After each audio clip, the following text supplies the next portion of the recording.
political. Now, the Chief Justice of Nigeria, Justice Ojeikere, has urged the judiciary to maintain discipline, consistency, and strict adherence to constitutional timelines in resolving election disputes ahead of the 2027 general election. Ojeikere emphasized that the judiciary will once again be required to play a stabilizing national role and that pre-election disputes must be resolved with clarity and balance to maintain public confidence. She also highlighted the need for judicial welfare, security and well-being, and encouraged judges to openly engage during the conference to strengthen the institution.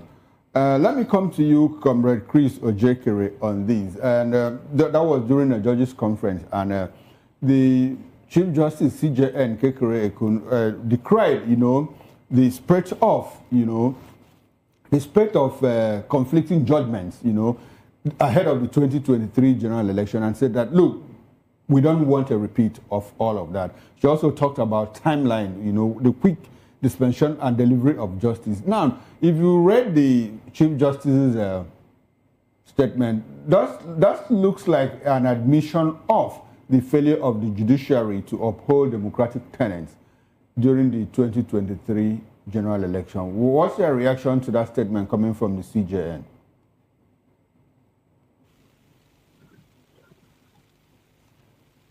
Hello, Comrade Chris, can you hear me? I need for you to unmute your mic. Yes. Yeah, go ahead. I woke it, yeah.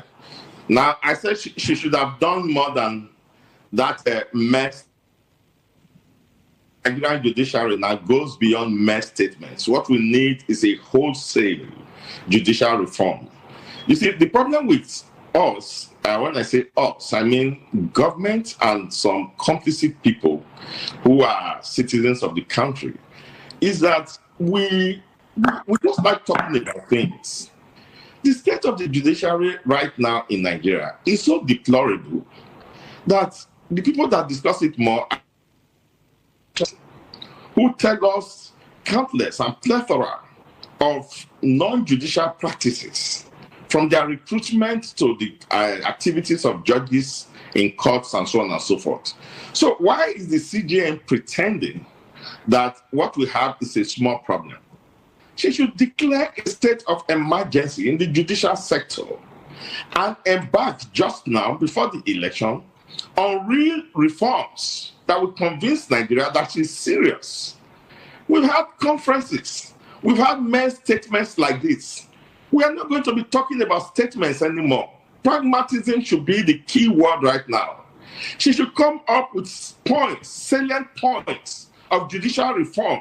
She should name some judicial officers, constitute them into a reform committee, and then bring out specific cases, specific conflicting judgments. Comrade Chris, I hate to butt in at this time, but permit me to do that. She actually talked about reforms. She also talked about the welfare of judges, and she said that, look, a judge that is not protected cannot, in actual sense, deliver justice. When she talked about the welfare of judges, do you think that judges that are not well paid are likely to, give judgments, that are somehow compromised?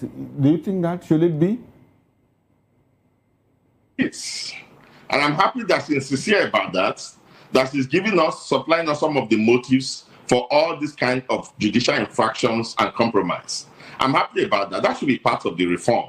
We admit that the kind of society we live in today, judges are so poorly paid that there's very strong temptation to inducement.